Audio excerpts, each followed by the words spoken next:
Jóvenes, ¿qué tal? Es un placer estar nuevamente con ustedes aquí en este curso de Historia de Honduras.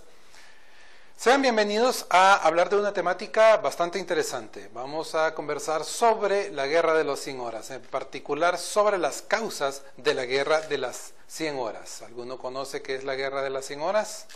Bueno, pues lo vamos a discutir aquí. Como objetivo, vamos a clarificar por qué nos involucramos en una guerra con la República del Salvador en 1969. O sea que vamos a hablar de la guerra entre Honduras y El Salvador. Ahora sí, ¿verdad? Bien. Como contenidos conceptuales, vamos a hablar de tratados internacionales, migración y reforma agraria. Para iniciar, ¿por qué ocurre la guerra en 1969? ¿Por qué se da ese conflicto entre dos naciones que tienen un antecedente histórico común, como hemos podido ver a lo largo de todo el curso? En primer lugar, a partir de 1962 se creó el Mercado Común Centroamericano. El Mercado Común proponía que cada país iba a producir un determinado producto que no se iba a producir en los otros. De esta manera, los otros países iban a ver la necesidad de comprarle ese producto a ese país que producía ese elemento único.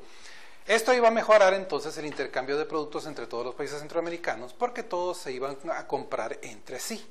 Lamentablemente, Costa Rica y Guatemala no siguieron esta normativa, sino que empezaron a crear también empresas que competían con productos de El Salvador, Nicaragua y Honduras. A la larga, inclusive, muchos de estos países no pudieron entrar a la competencia y cerraron entonces sus fábricas. Honduras, que es el caso que nos interesa, terminó siendo un consumidor de los otros países centroamericanos porque su industria nunca pudo competir con la industria de los otros países.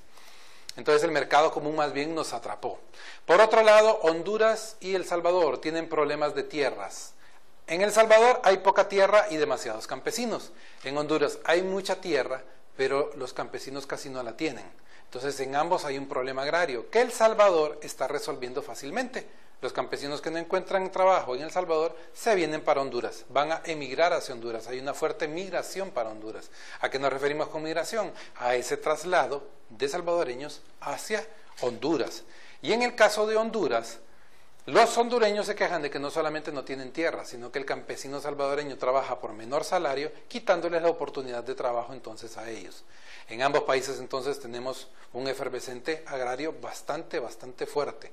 Tenemos un poco de malestar de parte de los campesinos, de parte de otros sectores sociales, de parte de los mismos terratenientes que ven que sus propiedades peligran.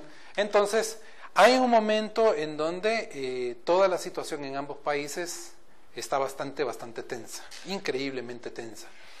¿Por qué se le llama la guerra del fútbol? Este es un mal nombre, el fútbol no tiene nada que ver con esta guerra. Lamentablemente la FIFA, para poder darle una cierta historia al fútbol, ha insistido en este nombre que lo puso un periodista polaco. La verdad es que los eventos del partido de fútbol son colaterales a este momento. En 1969 se estaba dando a cabo la eliminatoria para ir al Mundial de México 70. Honduras y El Salvador jugaron en Tegucigalpa y no hubo problemas. Pero cuando jugaron en El Salvador, los aficionados hondureños fueron atacados por los salvadoreños y prácticamente tuvieron que huir del Salvador hacia Honduras.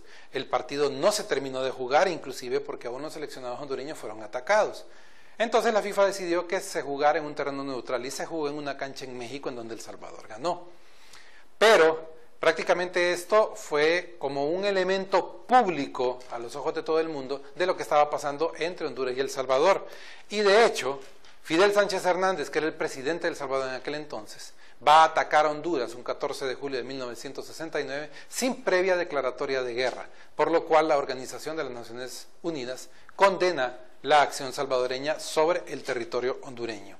A partir de ese día entonces comienza la guerra entre Honduras y El Salvador. Llegamos a la hora de la tarea, ¿qué asignación podríamos tener para esta lección? Compartan con sus compañeros y compañeras lo que aprendieron hoy. ¿Cuáles son las causas de la guerra entre Honduras y El Salvador?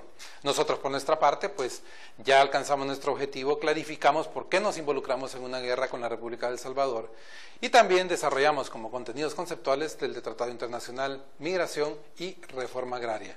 Así que espero verlos pronto.